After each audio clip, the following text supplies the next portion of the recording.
Hello guys, nauso na naman ngayon ang community pantry. Hindi po magpapahuli ang aming barangay.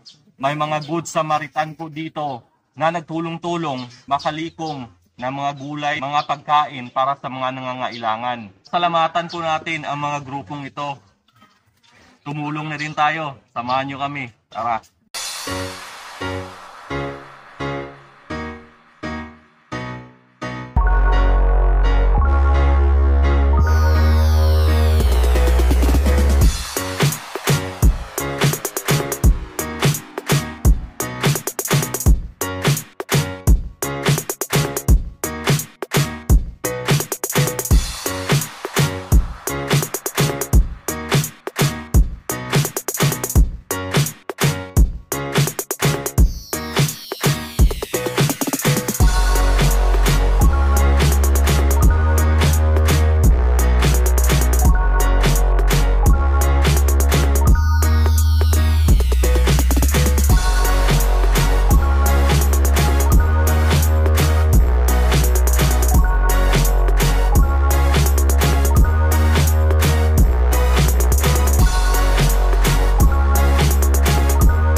Kuya Will, salamat!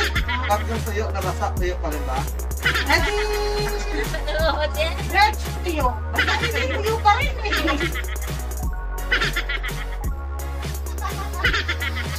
Papasalamat po pala ako sa sponsor ng community pantry na to dito sa aming barangay.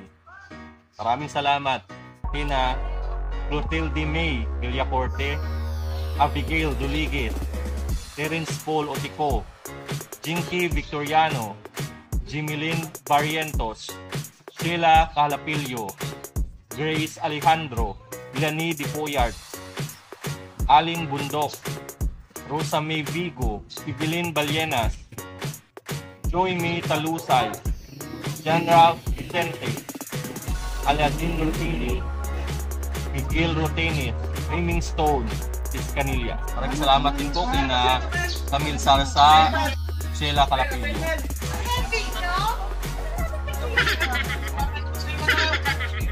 Guys, hindi po sila most wanted dito ha. Sila po ang dahilan kung bakit meron tayong libreng mga gulay dito. Meron tayong community pantry dito sa ating barangay. Maraming pong salamat kina Maymay Villacorte, Nining Gales, sila Di Poyart, ang pinakamaganda at pinakamatalinong babae dito sa barangay Tamayog. Siya po yung magiging Miss Universe. Oo, masyado. Katigin kay Victoriano, maraming salamat. Sa aming kagawad at future president ng buong Pilipinas, Kagawad General Vicente.